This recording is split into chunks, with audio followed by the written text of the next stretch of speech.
요즘 우리가 살고 있는 이 세상은 인터넷이면 모든 것이 다 해결되는 것 같은 분위기 가운데 있습니다. 그래서 모르는 것이 있으면 네이버에게 물어보거나 아니면 검색이 기본이 되어 있습니다. 또 물건을 사려고 해도 인터넷으로 구매할 수 있으니 인터넷으로 물건을 검색하고 가격을 보는 것이 기본이 되어 있습니다. 그런데 여러분, 이 인터넷의 정보도 중요하지만 그 정보는 그냥 생긴 것이 아닙니다. 누군가가 원래 정보를 만들어 놓은 지식이 있고 그 지식에 대해서 기록해 놓은 사람이 있을 때 그것이 정보가 됩니다. 더 정확하게 말씀드리면 사람들이 정보를 얻기 위해서 누군가는 정보를 만들어 놓아야 하고 또한 그 정보가 정확해야 하는 것입니다. 또 우리가 인터넷 쇼핑에서 물건을 구매하고 또 팔 수는 있지만 기본적으로 물건을 만들어내는 사람들이 없으면 인터넷 상에서 경제 활동이 일어날 수가 없는 것입니다. 우리가 인터넷을 신뢰하고 모든 것을 해결할 수 있다고 믿지만 실제적인 지식을 공유하는 사람과 실제적인 물건을 생산하는 사람이 없으면 여러분, 사실상 이 인터넷은 무용지물이 되는 것입니다. 이것은 영적인 면에도 마찬가지고 그대로 우리의 영적 삶에도 적용될 수가 있습니다. 여러분, 교회가 또한 성도가 많은 사역을 감당하고 교회가 많은 것을 추구하고 누리고 있지만 만약 교회가 하나님으로부터 은혜를 공급받지 못하고 성도가 그 은혜를 누리지 못하고 성령 충만하지 못하다면 그것은 마치 인터넷이면 모든 것이 해결될 수 있다고 말하는 사람들과 같은 것입니다. 저는 오늘 이 영적인 가장 중요한 것, 우리 가운데 어떤 것이 공급되어지는가를 오늘 함께 말씀으로 은혜를 나누기를 원하는데, 예수님께서 말씀을 전하고 가르치시는 사역이 예수님께는 무엇보다 중요했습니다. 병을 고치는 사역, 제자를 부르고 또 연약한 자와 교제하는 사역도 예수님에게 중요했습니다. 그런데 그 모든 사역의 가장 기본은 하나님과의 만남을 통한 영적인 충전의 시간이 있었기 때문에 가능한 것이었습니다. 그래서 예수님께서는 바쁜 일을 뒤로 하고 분주한 일을 다 뒤로 하고 먼저 기도하는 자리에 가셨습니다. 오늘 본문 말씀을 보시면 예수님은 먼저 제자들을 부르셨습니다. 밤이 새도록 고기를 잡지 못한 베드로에게 깊은 곳에 그물을 던져보라고 말씀하셨고, 그물이 찢어지도록 물고기가 잡히는 이적을 통해서 베드로와 야고보와 요한을 제자로 부르셨습니다. 그리고 그들에게 앞으로 너희는 사람을 취하는 자들이 될 것이라 말씀하셨습니다. 그 후에 오늘 본문 12절에 보시면 예수님은 한 동네에 계실 때 나병 들린 한 사람의 병을 치료해 주셨습니다. 우리 12절과 13절 말씀 같이 읽겠습니다.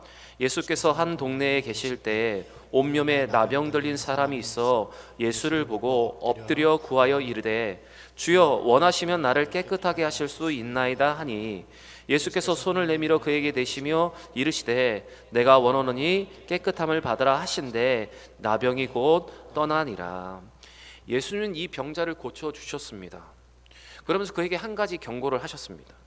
그것은 아무에게도 말하지 말고 내 몸을 깨끗하게 증명할 수 있는 제사장에 가서 내 몸을 보이고 예물을 드리라는 것이었습니다. 14절도 읽겠습니다. 예수께서 그를 경고하시되 아무에게도 이르지 말고 가서 제사장에게 내 몸을 보이고 또 내가 깨끗하게 됨으로 인하여 모세가 명한 대로 예물을 드려 그들에게 입증하라 하셨더니, 분명히 예수님은 이렇게 경고를 하셨지만 아마 이 나병 환자는 이 나병에서 나은 기쁨을 가지고 사람들에게 예수의 소문을 내었던 것 같습니다. 그래서 수많은 사람들이 예수님께 몰려오기 시작했습니다. 그들이 예수님을 찾아온 목적은 바로 말씀을 듣고 병도 고침을 받고자 함이었습니다. 15절 읽겠습니다.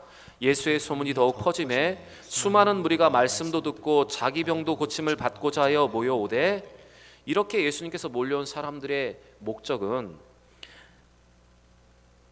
말씀을 듣고 병 고침을 받고자 함이었습니다. 사실은 말씀을 전하는 것, 병자를 고치는 것, 이것은 바로 예수님의 중요한 사역들이었습니다. 그리고 그로 말미암아서 하나님의 나라의 확장과 복음을 선포하는 그것, 바로 그들이 예수를 찾은 목적과 예수님의 사역의 목적이 동일했습니다. 그런데 예수님은 지금 당장 자기 앞에 있는 이 수많은 사역의 내용을 뒤로하고 물러가셨습니다. 그리고 물러가서 한적한 곳에서 무엇을 하셨냐면 바로 기도하셨습니다. 16절 말씀도 읽겠습니다. 예수는 물러가사 한적한 곳에서 기도하시니라. 여러분, 예수님에게 말씀 전하는 사역, 병 고치는 사역도 중요했습니다. 그로 인해서 복음을 선포하고 하나님의 나라의 확장을 이루는 것 물론 중요한 사역이었습니다. 그런데 예수님 그 모든 사역의 기본은 하나님과의 만남을 통한 영적 충전이었습니다. 만약 하나님과의 개인적인 만남이 예수님께 없었다면 어쩌면 예수님의 사역은 모두 무의미했을 것입니다. 그리고 예수님께서 하나님과의 만남과 기도를 통해서 영적인 힘을 공급받지 못했다면 예수님의 사역을 감당할 수 없었습니다. 그래서 예수님은 이 분주한 사역, 많은 사람들이 그 목적을 가지고 찾아왔지만 그 일을 뒤로하고 기도의 자리에 가셨습니다. 어쩌면 이 기도가 예수님에게 있어서는, 그 사역에 있어서는 가장 기본기였습니다. 기도를 통해서 하나님을 만나지 않고는 능력도 역사도 일어날 수 없었기 때문에 예수님께서는 기도의 자리에 가신 것입니다. 스티븐 코비가 쓴 성공하는 사람의 7가지 습관이라는 책이 있습니다. 오래전에 유행을 했고 많은 교회들이 읽었던 책인데, 그 7가지 습관 중에 3번째는 중요한 일과 긴급한 일을 구별하는 것, 그것이 바로 성공하는 사람의 좋은 습관이라고 이야기를 하고 있습니다. 사실 스티븐 코비가 말하는 이 3번째 습관은 많은 사람들에게는 쉽지 않은 것입니다. 왜냐하면 모든 사람들이 당장 눈앞에 급한 일에 쫓겨서 살아가기 때문에 그렇습니다. 당장 앞에 있는 급한 일에 쫓겨서 중요한 일을 하지 못하는 사람들이 많기 때문에 그렇습니다. 그런데 여러분, 당장 앞에 있는 이 긴급한 일을 처리하다가 정작 중요한 것을 잃어버리기가 쉽습니다. 제가 가끔 예를 드는 것이지만 가장 중요한 것은 자기의 건강을 지키는 것인데 긴급하고 급한 일을 처리하다가 만약 건강을 잃어버렸다면 그 손해는 그대로 자기 몫으로 돌아오는 것입니다. 우리가 어떤 목적지에 갈 때 그 목적지에 가는 것이 중요한 일인데 급히 달려가다가 자동차에 연료를 넣고 가지 않다가 차가 고속도로에 섰다면 여러분, 더 시간을 허비하게 되는 것입니다. 빨리 가고자 하는 그 목적지에 더 늦게 도착하게 되는 것입니다. 여러분, 신앙도 마찬가지라 생각합니다. 기도하지 않고 분주하게 시작하는 모든 일들은 실패할 수가 있습니다. 하나님께 묻지 않고 기도하지 않고 시작한 일들은 자기 의를 높이는 일이 되기가 쉽습니다. 먼저 가장 중요한 일이 있는데 급한 일을 처리하다가 가장 중요한 것을 놓치는 경우가 여러분 우리에게 있다는 것입니다. 누가복음 10장 41절부터 42절의 말씀에서 예수님은 분주하여 급한 일에 쫓겨 중요한 것을 놓쳐버린 마르다를 향해서 이렇게 말씀을 하셨습니다. 우리 같이 한번 읽어보겠습니다. 누가복음 10장 41절부터 42절입니다. 주께서 대답하여 이르시되 마르다야 마르다야, 내가 많은 일로 염려하고 근심하나 몇 가지만 하든지 혹은 한 가지만이라도 족하니라. 마리아는 이 좋은 편을 택하였으니 빼앗기지 아니하리라 하시니라. 분주하며 급한 일에 쫓겨 살아가 정작 예수님의 발치 아래에서 말씀을 듣지 못했던 이 마르다를 향한 예수님의 말씀이었습니다. 여러분, 우리는 오늘 이 말씀으로 우리 자신을 한번 돌아보았으면 좋겠습니다. 우리는 중요한 일과 급한 일 중에 여러분 무엇을 선택하며 살아오고 계십니까? 새해가 시작된 지 벌써 2달째 되었습니다. 이 2달 동안 만약 우리가 중요한 일을 미루고 급한 일을 하면서 시간을 보내지 않았는지를 한번 돌아볼 수 있기를 바랍니다. 중요한 일을 놓치고 정작 중요하게 해야 하는 것을 놓치고 혹시 주객이 바뀐 삶을 살아가고 있지 않는지 여러분 우리 자신을 한번 돌아볼 수 있기를 바랍니다. 여러분, 무엇이 긴급하면서도 중요한 일인지를 구별해서 먼저 그 중요한 일을 먼저 할 수 있는, 예수님처럼 중요한 일을 먼저 할 수 있는 여러분과 제가 되기를 원합니다. 그리고 가장 기본이 된 신앙의 가장 중요한 일, 가장 기본이 되는 그 하나님과 만나는, 기도하며 교제하는 것을 먼저 할 수 있는 여러분과 제가 되기를 바랍니다. 마태복음 6장 33절에 예수님께서는 이런 원칙을 우리 가운데 세워주셨습니다. 같이 읽겠습니다. 그런즉 너희는 먼저 그의 나라와 그의 의를 구하라. 그리하면 이 모든 것을 너에게 더하시리라. 예수님은 기본기를 세우시면서 믿음의 원칙을 우리에게 가르쳐 주셨는데, 우리가 먼저 그의 나라와 그의 의를 구하면서 하나님께 집중하는 것, 그런다면 다른 모든 것들은 우리에게 더하여 주시겠다 분명히 약속하셨습니다. 그리고 모세도 가나안 땅에 들어가는 신세대를 향해서 이렇게 부탁하며 권면을 하고 있습니다. 신명기 29장 9절의 말씀입니다. 읽겠습니다. 그런즉 너희는 이 언약의 말씀을 지켜 행하라. 그리하면 너희가 하는 모든 일이 형통하리라. 말씀을 지켜 사는 것, 말씀을 지키며 하나님과 동행하는 것, 그것이 가장 형통의 기본이다. 모세가 오늘 이렇게 말하고 있는 것입니다. 여러분, 먼저 그의 나라와 의를 구하는 것, 하나님의 말씀을 지켜 행하는 것, 하나님과의 관계가 여러분 우리에게 우선순위고 가장 먼저입니다. 여러분, 오늘 이 말씀으로 우리가 신앙의 기본에 충실하고 있는지, 우리가 기본기를 잘 세워가고 있는지 잘 돌아보시면서 가장 모든 일의 기본이 되는, 믿음의 사람으로서 가장 모든 일의 기본이 되는 것을 제대로 할 수 있는 여러분과 제가 되기를 원합니다.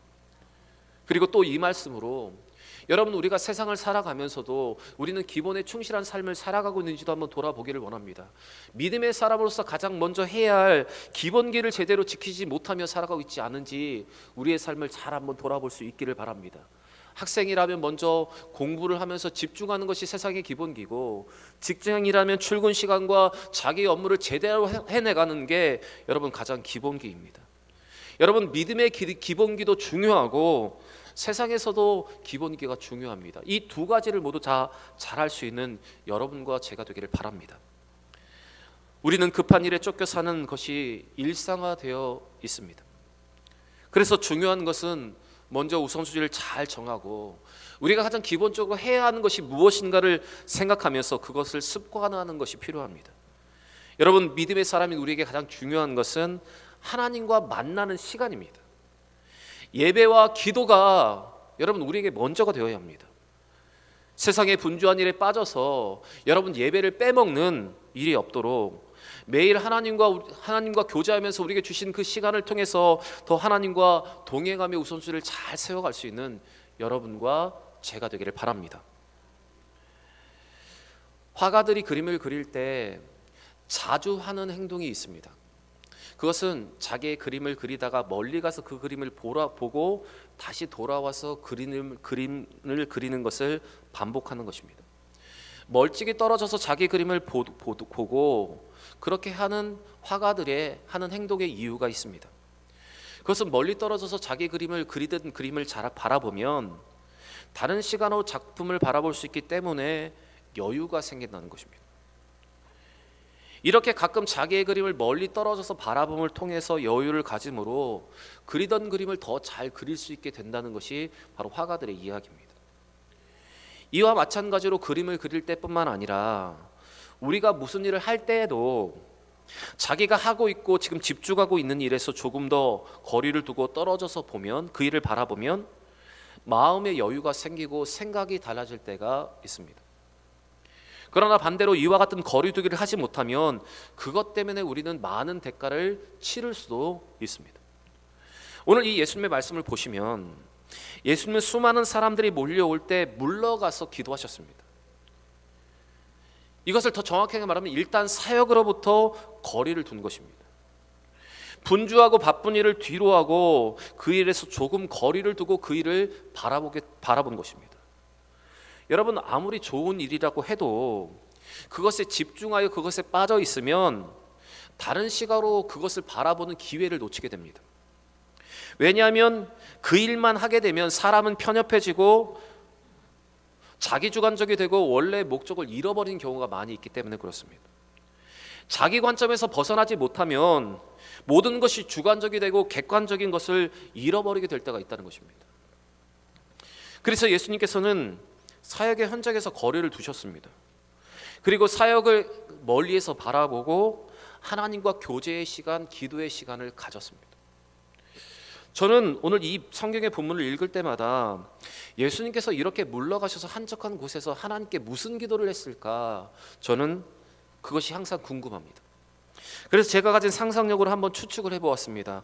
예수님께서 이렇게 물러가서 무슨 기도를 하셨을까? 예수님은 아마도 이렇게 기도하셨을 겁니다. 아버지 하나님, 제가 하고 있는 이 사역이 하나님이 원하시는 사역이 맞습니까?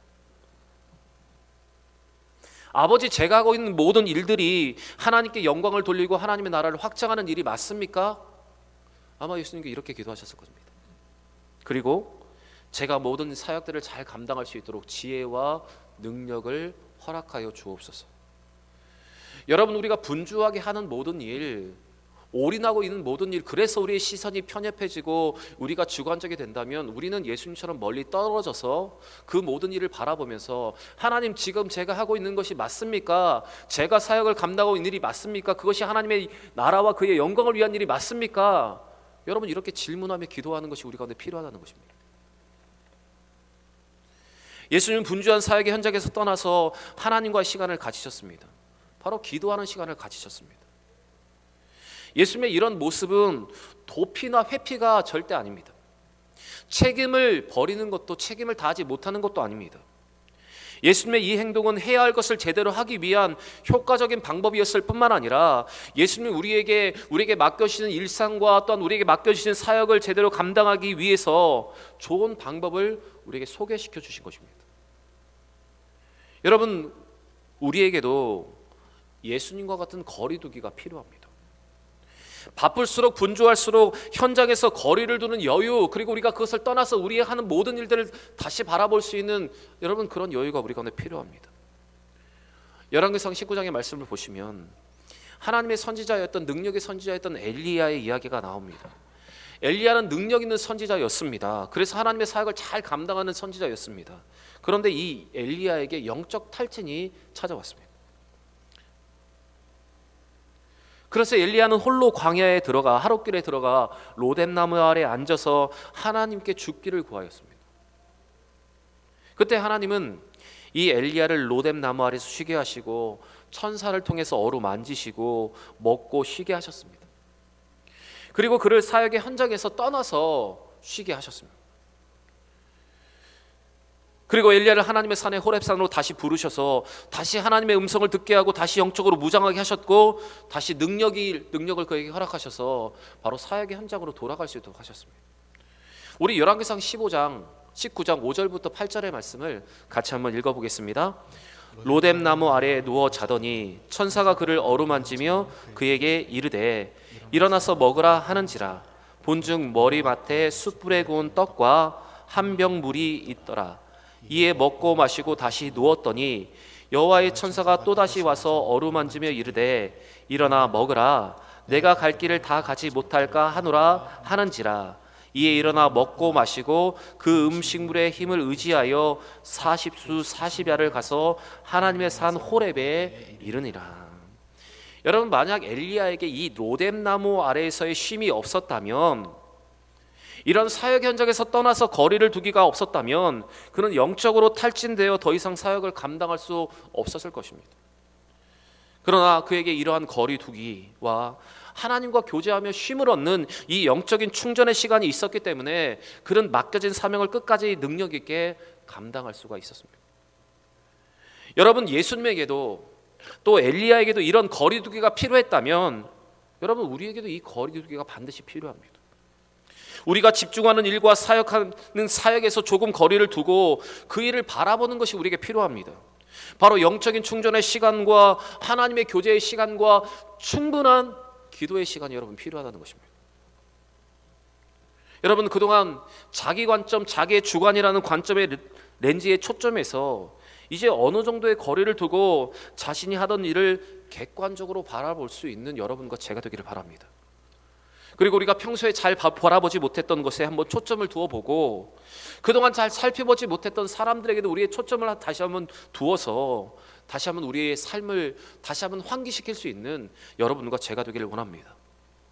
오늘 예수님의 모습처럼 자기의 일과 인생에 대해서 다시 한번 생각하는 기회, 하나님께 다시 한번 기도하면서 우리의 모든 것을 맡기는 기회, 하나님이 허락하신 그 은혜와 인도하심이 무엇인가를 한번 고민할 수 있는 기회를 갖는 여러분과 제가 되기를 원합니다. 사랑하는 대형의 성도 여러분, 오늘 분주한 모든 것을 뒤로하고 기도의 자리에 가셨던 이 예수의 모습을 보시면서 우리가 영적인 이 기본기에 잘 충실하고 있는지를 돌아볼 수 있기를 바랍니다. 그리고 분주하게 급하게 하고는 모든 일이 있다면 잠시 그곳에서 떠나 거리를 두면서 여유를 가지고 하나님 이것이 맞습니까? 하나님 이것이 하나님께 기뻐하시는 일입니까? 다시 한번 기도로 물을 수 있는 여러분과 저의 삶이 되기를 원합니다. 기도하고 찬양하고 묵상하고 예배드림으로 영적인 충전을 하고 오늘 이 기도의 시간을 통해서 다시 한번 우리의 모든 것을 하나님께 묻고 더 기도할 수 있는 여러분과 제가 되기를 바랍니다.